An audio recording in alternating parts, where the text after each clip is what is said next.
Il l'accusa de vol et la chassa. 4 ans plus tard, il vit 2 petites filles à ses côtés. La ville devant le bureau de Julien Marchand bourdonnait de lumière et d'ambition. Mais à l'intérieur de la tour de verre qui abritait son empire pharmaceutique mondial, tout semblait net, froid et contrôlé. Debout devant l'immense fenêtre de son bureau de Manhattan, il contemplait la ligne d'horizon qui avait depuis longtemps cessé de l'impressionner. Ses cheveux blonds étaient parfaitement coiffés, ses yeux bleus indéchiffrables. Son costume sur mesure lui collait à la peau comme une armure. Owen avait 36 ans, un milliardaire autodidacte, vénéré dans les milieux d'affaires et craint par ses concurrents. L'émotion lui était inefficace. La confiance était un luxe, et les erreurs impardonnables. Le courriel est arrivé peu avant 19 h, signalé comme urgent par son responsable de l'audit interne. Des anomalies dans les rapports financiers ou des transactions signalées ou des dizaines de milliers de dollars discrètement transférés sur plusieurs mois. Une enquête préliminaire avait permis de localiser une personne de son entourage. Lorsqu'il ouvrit la dernière pièce jointe et vit le nom d'Élise Moreau surligné en rouge, quelque chose se raidit en lui. Sa mâchoire se crispa et, sans réfléchir aux autres options, il prit son téléphone et composa son numéro. Selena arriva au Pantouz ce soir-là et trouva la porte déjà ouverte. Elle entra prudemment, ses talons claquant doucement sur le sol en marbre, sentant la tension avant même de le voir. Il se tenait dans le salon, son nom déjà froid dans la bouche. « Je t'ai fait confiance, dit-il sans un salut. Et tu me voles ?» Elle se figea, les cheveux noirs tirés en arrière, les yeux écarquillés d'incrédulité. « De quoi parlez-vous ? » « Ne faites pas l'innocent, rétorqua-t-il. Les relevés comptables indiquent des fonds manquants. Les virements ont été retracés jusqu'à vos identifiants d'accès. Elle s'avança, les mains légèrement levées, comme si elle s'approchait d'un animal sauvage. Owen, je ne sais pas ce qu'ils ont trouvé, mais je n'ai rien pris. Jamais. Non, l'interrompit-il. Tu n'es pas n'importe qui. Tu as vécu ici. Tu as eu accès à ma vie, et tu l'as utilisé. Sa voix se brisa, son souffle court. Tu crois que je te trahis comme ça? Je pense que les preuves parlent d'elles-mêmes. Elle le fixa, stupéfaite. L'espace d'un instant, quelque chose brilla dans son regard, ni colère, ni panique, juste une profonde dévastation. Je pensais que tu me connaissais mieux que ça, murmura-t-elle. Je ne l'ai clairement pas fait, a-t-il répondu. Le silence qui suivit fut insupportable, comme les secondes avant une tempête. Elle n'a pas pleuré. Elle n'a pas supplié. Elle s'est simplement retournée et est allée dans la chambre, a rassemblé ses affaires dans un petit sac de voyage et est revenue sans dire un mot. Quand elle le dépassa, il ne bougea pas. Il ne lui demanda pas de rester. Il ne la regarda même pas. À la porte, elle marqua une pause. Un jour, tu réaliseras ce que tu as perdu. Puis elle partit. Le verrou se referma derrière elle avec un claquement définitif et retentissant. Owen resta immobile, les poings serrés. Il ne parla à personne cette nuit-là. Il ne relut pas les rapports ni ne demanda d'éclaircissement. Il se dit qu'il avait bien fait, couper court à la pourriture avant qu'elle ne s'étende.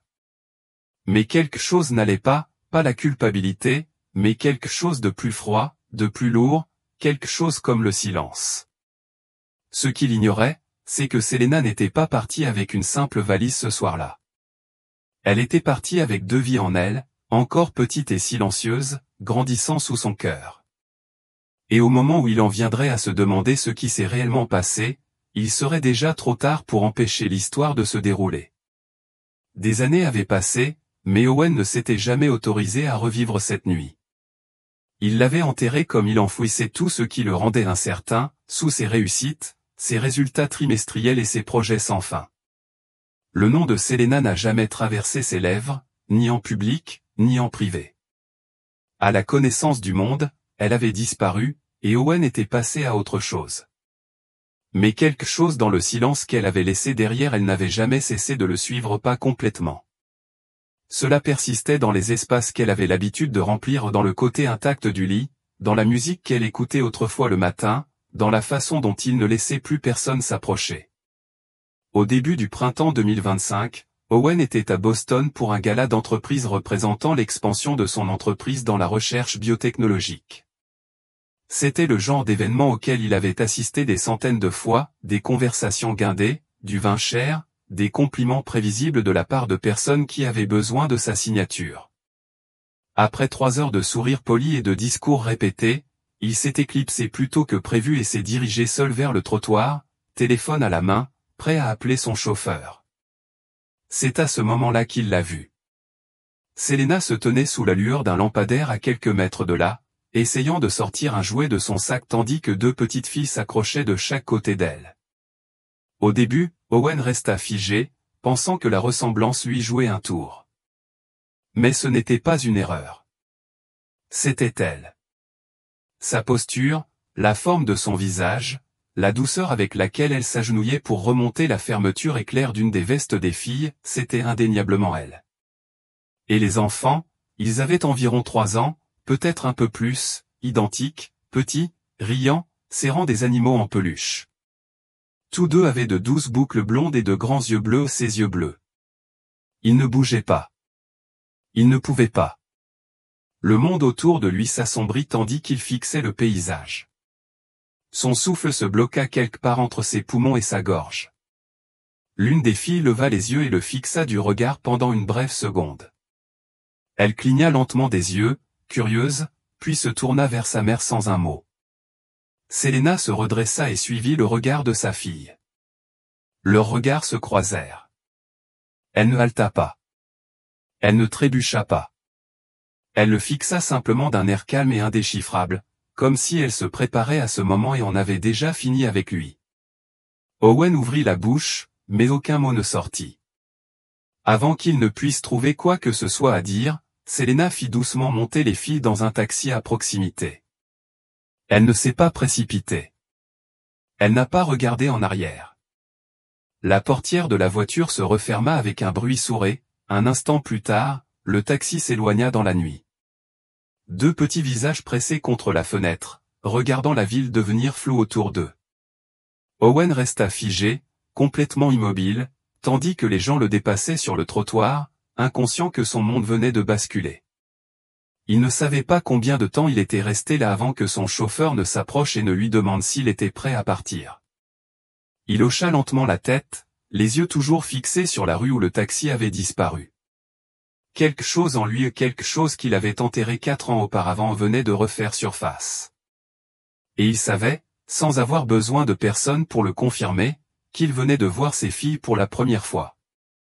Owen ne put dormir cette nuit-là. Il arpenta sa suite d'hôtels, revoyant la scène encore et encore dans sa tête, Selena sous le lampadaire, les jumeaux à ses côtés, l'instant fugace où leurs regards s'étaient croisés, et l'expression de son visage. Pas de choc, pas de regret, pas de colère, juste une distance calme. Il pouvait encore voir la façon dont la petite fille l'avait regardé, la légère et curieuse inclinaison de sa tête comme si elle se regardait dans un miroir qui n'avait aucun sens. Il n'avait pas besoin de preuves. Les filles étaient à lui. Il le savait d'une manière qui contournait la logique et allait directement à la partie de lui qui était restée creuse pendant 4 ans. Le matin, il avait pris sa décision. Il ne l'a pas contactée directement. Il savait qu'elle ne répondrait pas après ce qui s'était passé. Au lieu de cela, il a engagé quelqu'un de discret, un détective privé avec lequel il avait déjà travaillé. Il ne voulait ni surveillance ni pression, juste une adresse, quelque chose de simple, d'humain. En 3 jours, il l'avait. Une maison de ville modeste dans un quartier calme de Cambridge. Rien d'extravagant. Ce n'est pas le genre d'endroit dans lequel il aurait imaginé que Selena finirait. Mais c'était peut-être là le problème. Elle avait reconstruit sans lui. Il est parti un mardi après-midi. Il n'en a parlé à personne au bureau. Il n'en a même pas parlé à son chauffeur. Il a pris une voiture de location, s'est garé au bout du pâté de maison et est resté assis pendant près de 20 minutes à regarder le petit jardin devant. Regarder des jouets éparpillés sur la pelouse, des dessins à la craie sur le trottoir, un tricycle renversé sur le côté, une minuscule paire de chaussures près des marches. C'était une vie. Une vie pleine et belle à laquelle il n'avait pas participé. Finalement, il sortit et se dirigea vers la porte. Quand elle a répondu, elle n'a pas semblé surprise. Elle avait l'air fatiguée, comme si elle savait que ce moment arriverait et s'y était préparée. « Owen, dit-elle simplement, j'ai besoin de parler. »« À toi, répondit-il. » Sa voix était calme, mais intérieurement, tout tremblait. Selena ne l'invita pas à entrer. Elle sortit et referma doucement la porte derrière elle. Des rires d'enfants s'abattirent en arrière-plan. « Tu ne devrais pas être ici, dit-elle. Je t'ai vu au restaurant. »« Les filles, ce sont mes filles, dit-elle d'un ton ferme. »« Ils sont à moi aussi, dit-il. » Et elle ne le corrigea pas. Elle l'observa un instant. Il avait l'air fatigué, mais pas autant qu'à l'époque où ils étaient ensemble. C'était une fatigue d'un autre genre, comme s'il avait traversé la vie en pilotage automatique et qu'il venait juste de s'en rendre compte. « Pourquoi maintenant ?» demanda-t-elle. « Parce que je ne savais pas, a-t-il dit. « Si j'avais. »« Tu ne voulais pas savoir, l'interrompit-elle. Tu as été si prompt à croire que j'étais une voleuse. Tu ne m'as même pas laissé parler. J'ai fait une erreur. Tu as tout détruit. J'étais enceinte quand tu m'as mise à la porte. Owen, je portais tes enfants et tu n'as même pas regardé en arrière. » Ces mots le frappèrent comme un coup de froid. Il le sentit dans sa poitrine, un poids si lourd qu'il avait du mal à respirer. « Je ne suis pas ici pour justifier ce que j'ai fait, a-t-il déclaré après une longue pause. Je veux juste arranger les choses d'une manière ou d'une autre. Et à quoi cela ressemble-t-il pour vous? De l'argent?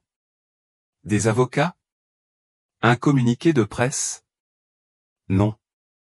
Je veux être leur père. Selena baissa les yeux, prit une lente inspiration, puis croisa son regard. Ils ne vous connaissent pas.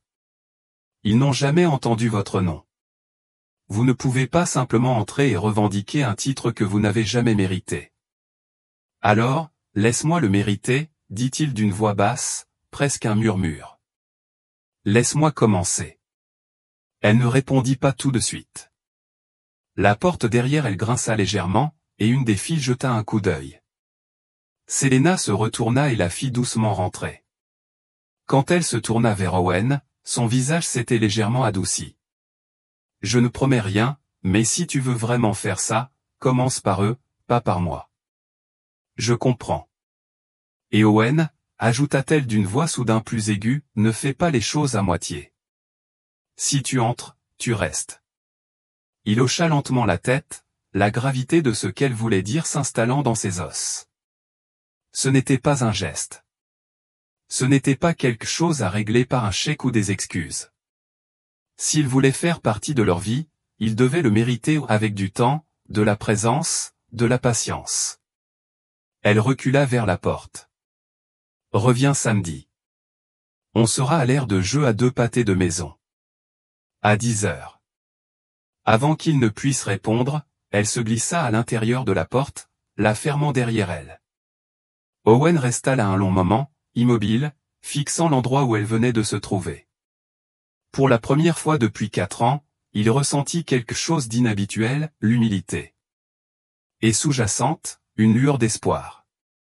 L'aire de jeu était petite, nichée entre 2 immeubles d'appartements avec une clôture en bois délavé et le parfum du printemps dans l'air. Owen est arrivé 10 minutes plus tôt, vêtu d'un jean et d'un pull qu'il n'avait pas porté depuis des années, ne sachant pas s'il était trop habillé ou pas assez. Il se tenait maladroitement près d'un banc, les mains dans les poches, scrutant la zone comme quelqu'un qui s'était aventuré dans un endroit destiné à quelqu'un d'autre. Les enfants couraient en rond, leur rire joyeux et libre. Les parents discutaient à proximité, tout en sirotant du café dans des gobelets en carton. Owen se sentait comme un intrus, un homme déplacé parmi les poussettes et les craies du trottoir. À 10 heures précises, il les a vus. Selena s'approcha d'un pas lent et régulier, une main tenant doucement chacune des filles. Ils étaient vêtus de vestes pastel assorties, leurs boucles blondes rebondissaient à chaque pas, de petites baskets s'illuminant à mesure qu'ils marchaient. Ils regardèrent autour d'eux avec de grands yeux, admirant le terrain de jeu comme s'il s'agissait d'un nouveau monde. Lorsqu'ils atteignirent la porte, Selena s'agenouilla et leur murmura quelque chose. Les deux filles hochèrent la tête, puis lâchèrent prudemment ses mains et se dirigèrent vers le bac à sable. Elle rejoignit Owen sur le banc, gardant un peu d'espace entre eux. Au début, elle ne parla pas. Lui non plus. Ils restèrent assis là, tous deux à regarder les deux filles creuser et construire avec des pelles en plastique, travaillant silencieusement côte à côte comme le font souvent les jumelles comme si elles partageaient un langage privé que personne d'autre ne pouvait pleinement comprendre. Ils ne savent pas encore qui tu es, finit par dire Selena. Sa voix était basse, presque couverte par les bruits de jeu environnants. Pour eux, tu n'es qu'un homme de la rue, un étranger. Je comprends, dit Owen, les yeux toujours fixés sur les filles. Je n'attends rien. Il faudra être patient. Elles sont intelligentes, observatrices, mais elles n'accordent pas facilement leur confiance. Il hocha la tête. Ils sont à toi. Selena lui jeta un regard de côté. Ils sont à nous. Tu ne voulais juste pas le savoir avant. J'avais tort, dit-il simplement, et je suis désolé. Je ne peux pas revenir en arrière, mais je veux leur montrer quelque chose de différent maintenant. Vous montrer. Le silence s'installa à nouveau entre eux, mais il ne semblait pas aussi lourd qu'avant. L'une des filles, Léa, avait dit Selena dans un texto, s'approcha, observant Owen de loin. Il s'accroupit à son niveau, prenant soin de ne pas trop s'approcher, et sourit. Salut, dit-il doucement. Elle ne répondit pas, elle le regarda simplement avec un air de concentration sérieuse, comme si elle mesurait la forme de son visage, la couleur de ses yeux, le son de sa voix. Tu veux de l'aide pour ton château de sable, demanda-t-il en désignant son monticule à moitié construit. Elle hocha lentement la tête, puis se retourna et revint sans un mot, jetant un coup d'œil par-dessus son épaule pour s'assurer qu'il la suivait. Pendant l'heure qui suivit, Owen resta assis dans le sable, construisant des châteaux tordus, creusant des tunnels et faisant semblant d'être étonné chaque fois qu'ils enterraient un jouet et le découvraient à nouveau. Les filles n'ont pas dit grand-chose, mais elles ne se sont pas éloignées. Ils lui ont donné des pelles. Il riait quand il faisait des bruits d'animaux. Ils ont montré du doigt des oiseaux et lui ont demandé de deviner leur nom. Ce n'était pas encore une connexion, mais c'était quelque chose qui était sur le point de commencer. Selena regardait depuis le banc, les bras croisés, le visage indéchiffrable. Mais de temps en temps, elle souriait, non pas parce qu'elle le voulait, mais parce qu'elle ne pouvait pas s'en empêcher. Quand il était temps de partir, les filles se sont serrées dans leurs bras pour se dire au revoir comme elles le faisaient toujours. Alors qu'il s'éloignait, Chloé se retourna et fit un signe de la main à Owen, pas un grand signe de la main, juste un petit signe hésitant, comme pour dire « Tu as réussi le premier test ». Selena ne parla pas en attachant sa ceinture de sécurité. Elle n'en avait pas besoin. La façon dont elle le regarda alors qu'elle s'installait sur le siège conducteur en disait plus que des mots n'auraient pu le faire. Tu n'es pas pardonné. Pas encore. Mais peut-être que tu n'es plus un étranger non plus. Owen resta sur le parking longtemps après le départ de la voiture, regardant le soleil filtrer à travers les arbres et sentant, pour la première fois depuis des années, quelque chose en lui s'éveillait ni de la culpabilité, ni des regrets, quelque chose de meilleur. Quelque chose qu'il n'avait pas ressenti depuis sa perte. Peut-être était-ce l'espoir. Peut-être était-ce l'amour. Ou peut-être était-ce le début d'un homme vers lequel ses filles pourraient un jour se tourner plutôt que de se détourner. Au cours des semaines suivantes, Owen a commencé à se présenter régulièrement à l'aire de jeu, à la bibliothèque où Selena emmenait souvent les filles pour l'heure du conte, et parfois juste à l'extérieur de leur maison lorsqu'il était invité, assis sur les marches du porche avec un sac de livres de coloriage ou de petits puzzles qu'il avait choisis lui-même. Il n'arrivait jamais sans prévenir. Il ne restait jamais trop longtemps. Il laissa les filles diriger, et Selena le regarda attentivement, non pas comme un test, mais parce qu'elle ne savait pas vraiment comment arrêter de le regarder. Pour quelqu'un qui s'était autrefois renfermé si facilement, Owen devenait doux, intentionnel, présent. Au début, les filles le traitaient comme un nouveau voisin. Il posait des questions prudentes, souvent par l'intermédiaire de Selena. Ils étaient curieux de connaître sa voiture, de savoir s'il aimait les grenouilles ou les fraises, s'il savait lasser ses chaussures lui-même. Mais à mesure que les visites devenaient plus longues et plus régulières, le ton changeait. Owen a commencé à devenir un personnage incontournable, pas encore tout à fait apparent, mais bien plus qu'un simple visiteur. Ils ont ri encore plus fort quand il est arrivé. Ils ont couru lui montrer leur dessin. Il montait sur ses genoux sans rien demander et lui racontait des histoires absurdes qui n'avaient aucun sens mais qui illuminaient son visage comme le lever du soleil.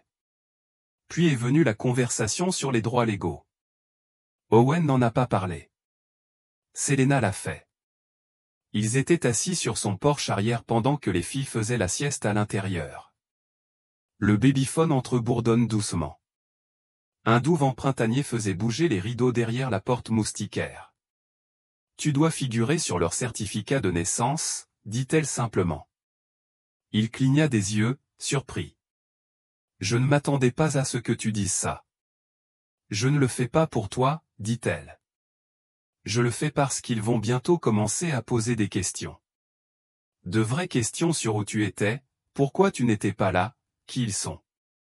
Et quand ils le feront, je veux que la réponse soit honnête. » Il déglutit difficilement. « Je veux être là pour tout ça. Pas seulement pour les moments faciles. » Elle hocha la tête. « Alors prouvez-le. Pas seulement devant le tribunal. Tous les jours. » Ils ont rempli les papiers ensemble. C'était clinique, procédural, signature, vérification d'identité, une audience avec un juge du tribunal de la famille qui a examiné les documents et les a étudiés tous les deux comme s'ils avaient du mal à les garder ensemble. Mais lorsque le juge a levé les yeux et a demandé si l'un d'eux avait quelque chose à ajouter, Selena a parlé en premier. « Je ne suis pas ici parce que je fais facilement confiance, » a-t-elle déclaré. « Je suis ici parce que j'ai vu ce qu'il est en train de devenir. Et je veux que mes filles grandissent en connaissant la version de leur père qui est ici maintenant, pas celle qui est partie. » Le juge hocha lentement la tête. « Et vous, monsieur Carril ?» Owen s'éclaircit la gorge. « J'ai eu tort. J'ai agi sans réfléchir, sans écouter. Et j'ai manqué des années que je ne pourrai jamais récupérer. Mais je suis là maintenant, et je serai là demain et tous les jours après cela parce qu'ils sont à moi, et je veux gagner le droit d'être à eux. » Le juge lui a accordé ses droits parentaux ce jour-là. Cela n'a pas été fait avec fanfare ou applaudissements, mais Owen a quitté le palais de justice avec le genre de souffle silencieux et tremblant que vous prenez lorsque votre cœur recommence enfin à fonctionner. Cette nuit-là, Selena le laissa mettre les filles au lit. Il leur a lu une histoire sur un ours qui n'arrivait pas à hiberner et qui a fini par découvrir le printemps. Les filles se sont recroquevillées de chaque côté de lui, les yeux mi-clos, leurs petits doigts enroulés autour de son pouce. Quand l'histoire s'est terminée, Chloé a demandé s'il reviendrait demain. « Je le ferai, » dit-il doucement. « Chaque demain. » Selena se tenait dans l'embrasure de la porte et regardait. Elle n'a pas dit un mot, mais quand il s'est retourné pour partir, elle a tendu la main sans réfléchir et a légèrement effleuré son bras. Ce n'était pas du pardon. Pas encore. Mais c'était la première fois qu'elle le touchait depuis 4 ans. Et cela signifiait quelque chose. Quelque chose qu'aucun d'eux ne pouvait expliquer. Mais tous deux ressentaient quelque chose de réel.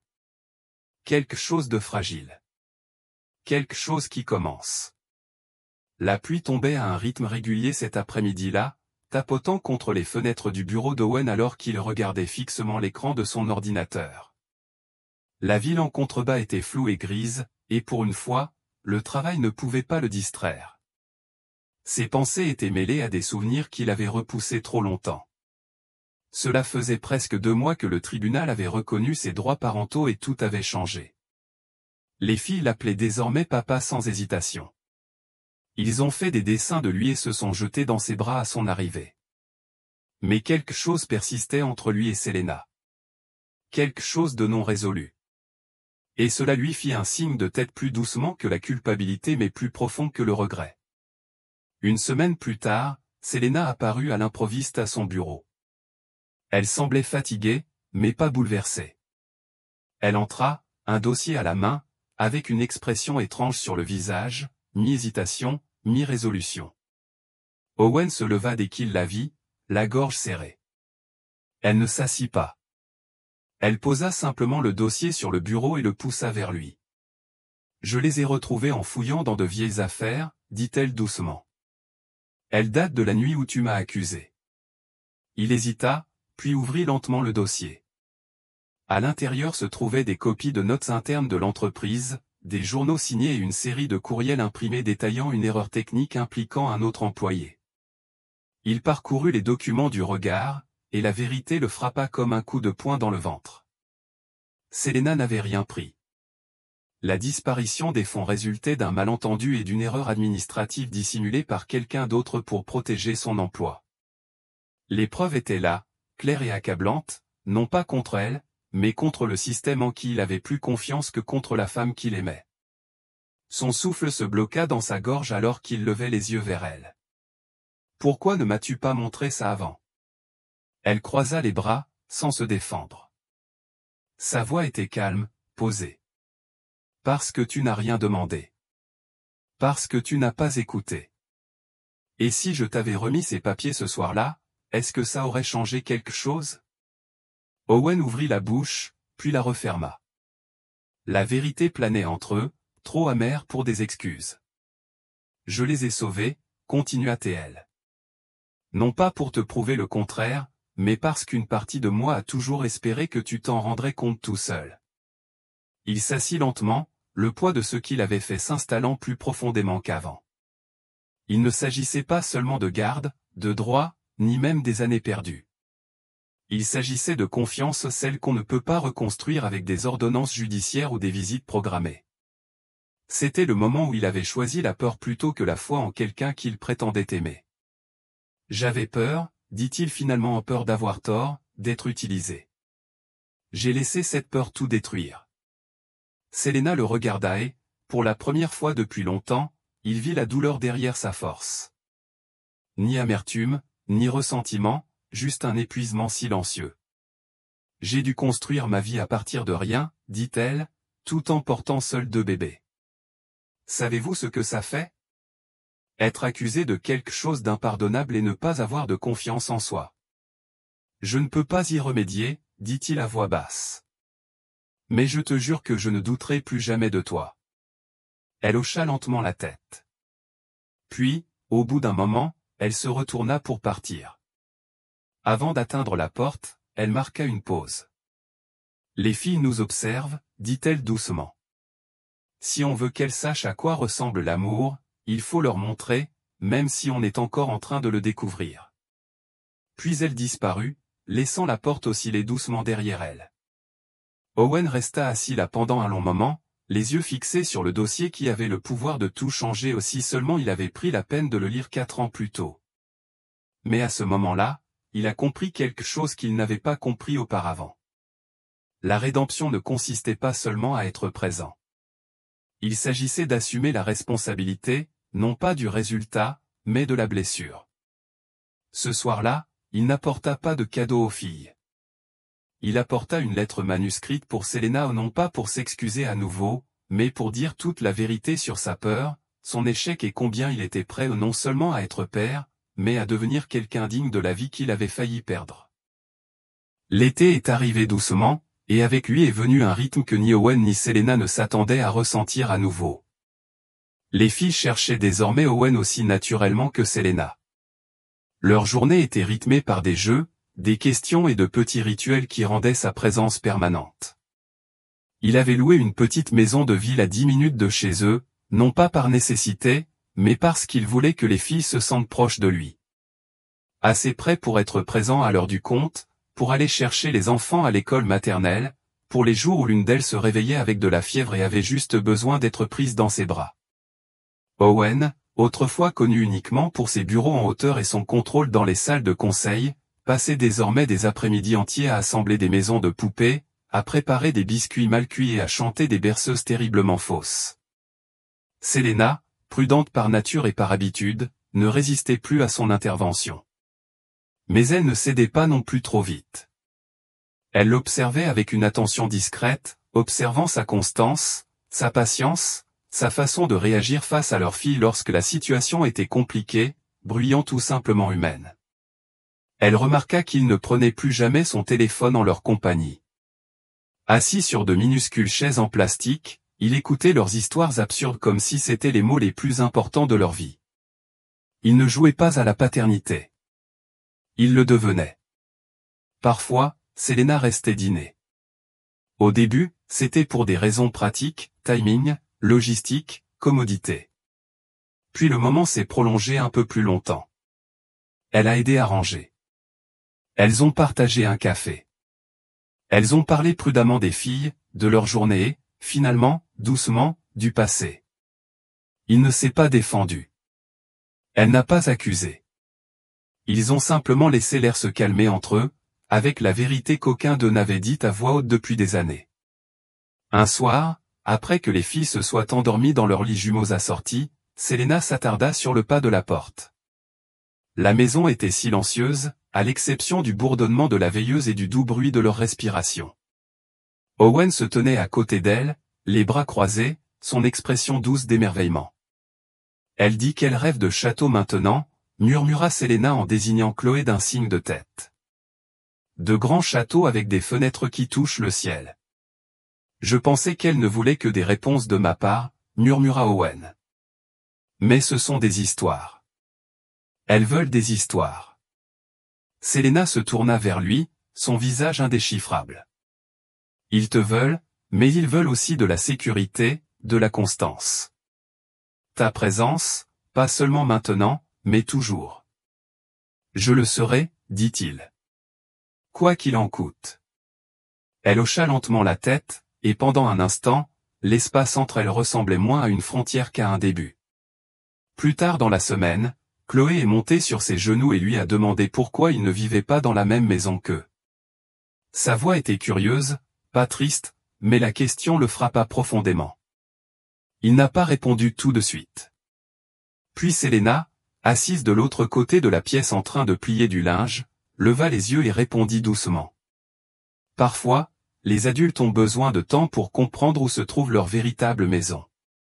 Chloé accepta la réponse, se blottissant plus profondément dans les bras d'Owen, dérivant déjà vers le sommeil. Cette nuit-là, Owen resta un peu plus longtemps. Après que Selena ait bordé les filles, elles se sont assises sur les marches arrière en silence, la lune se levant derrière de fins nuages. Avant, je pensais que l'amour se résumait à de grandes promesses, a-t-il dit. Mais peut-être qu'il s'agit simplement de se manifester discrètement. Chaque jour. Selena le regarda. Tu es en train d'apprendre. J'essaie, dit-il. Tu le fais, répondit-elle. Elle n'en dit pas plus. Mais lorsqu'elle s'est levée pour partir, elle ne s'est pas éloignée avec la même raideur prudente qu'auparavant. Au lieu de cela, elle s'arrêta, jeta un coup d'œil en arrière et sourit au pas poliment, pas prudemment, mais chaleureusement. Et il l'a gardé toute la nuit, ce petit sourire inattendu, comme une porte qui grince après des années de fermeture. Le matin du 4e anniversaire des filles est arrivé avec une lumière dorée traversant les fenêtres et le bruit de petits pieds frappant contre le plancher en bois. La maison était déjà remplie de ballons, de rubans et du parfum sucré du gâteau à la vanille qu'Owen avait préparé, imparfaitement, mais fièrement, la veille. Il n'avait jamais décoré une fête de sa vie. Mais maintenant, il attachait des banderoles aux chaises et gonflait des ballons jusqu'à ce que ses mains lui fassent mal, tout cela parce que ses filles lui avaient demandé le plus bel anniversaire de tous les temps. Selena est arrivée tôt, portant un sac rempli de couronnes en papier faites à la main et une boîte de fraises fraîches. Ses yeux se sont illuminés au moment où elle a vu ce qu'Owen avait fait au salon. Ce n'était pas soigné ni parfait sur Pinterest, mais c'était lumineux, joyeux, plein de soin et réel. Les filles sont arrivées en courant dans leur robe d'anniversaire, riant en tournoyant et en exigeant. Tout le monde regarde les étincelles. Ils ont tous les deux d'abord serré Owen dans leurs bras, puis ont couru vers Selena, la couvrant de baisers et la tirant pour l'aider à mettre leur couronne. Pour la première fois en 4 ans, cela ressemblait à une fête de famille, pas à un arrangement, pas à un compromis, mais à une vraie joie partagée. Les invités sont arrivés par vagues, des voisins, des amis d'école maternelle, les cousins de Selena et même l'un des plus vieux amis d'Owen de l'université qui était arrivé en avion après avoir entendu que quelque chose d'important se passait dans sa vie. L'arrière-cour a été transformée en un terrain de jeu avec des banderoles colorées, de la peinture pour le visage, de petites tables et une machine à bulles qui fonctionnait presque sans interruption. Les filles rebondissaient entre leurs parents, les entraînant dans des jeux, distribuant des autocollants et annonçant fièrement à tous ceux qui voulaient bien les écouter. C'est mon papa et c'est ma maman. Owen remarqua la façon dont Selena riait plus librement maintenant, la façon dont ses yeux s'attardaient sur lui plus longtemps qu'avant sans se resserrer, la façon dont elle ne tressaillait plus à la proximité ou au moment de calme. Après les jeux, le gâteau et le refrain de « Joyeux anniversaire », les enfants se sont réunis en cercle sur une couverture de pique-nique. Chloé se leva brusquement, tenant un morceau de papier plié.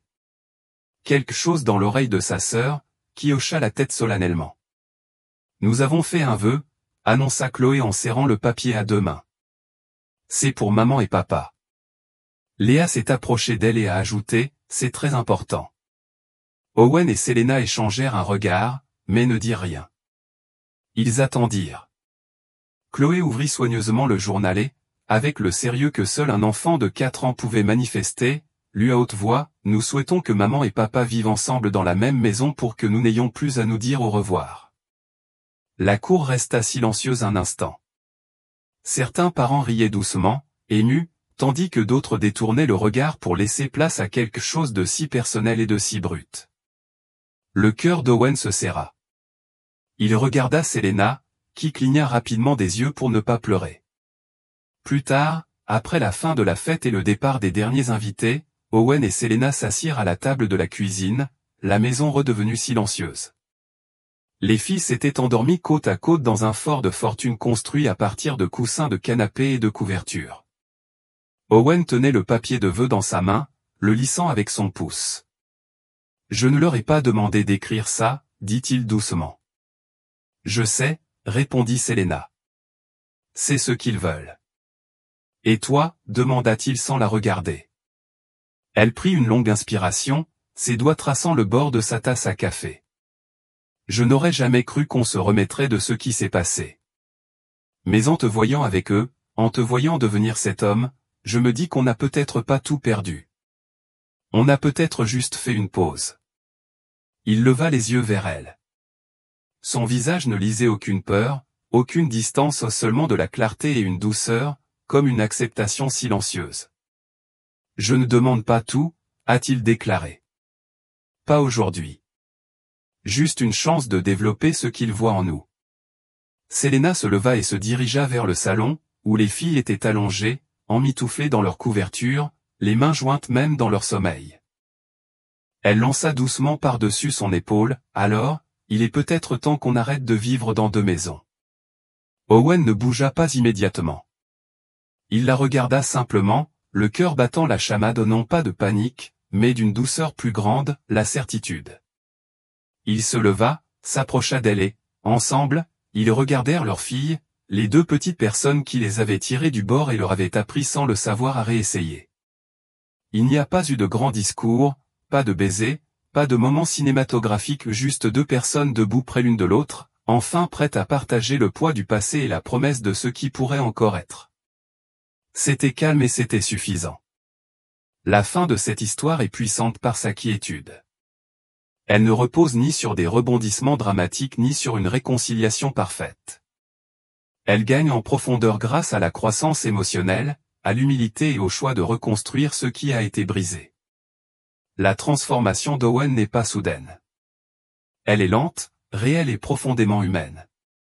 Il ne reconquiert pas Selena avec de l'argent ou des excuses, mais avec de la présence, de la constance et la volonté d'assumer son passé sans le défendre. La décision de Selena de le laisser entrer à nouveau est tout aussi courageuse, non pas par faiblesse, mais par force. Elle a choisi de pardonner non pas parce qu'elle avait oublié mais parce qu'elle avait vu qui il était devenu. Ce qui rend la fin satisfaisante, c'est qu'elle n'offre pas de fantaisie, mais de l'espoir. Cela montre que les gens peuvent changer, que l'amour peut survivre même à la trahison, et que parfois les secondes chances les plus inattendues sont celles que nous avons le plus peur de vouloir. Les jumelles deviennent sans le savoir le cœur de l'histoire, non seulement parce qu'elles représentent une vérité cachée, mais parce qu'elles rappellent aux deux adultes ce que signifie aimer sans condition et croire en la possibilité de guérison. C'est un triomphe discret. Et je pense que ce sont les plus durables.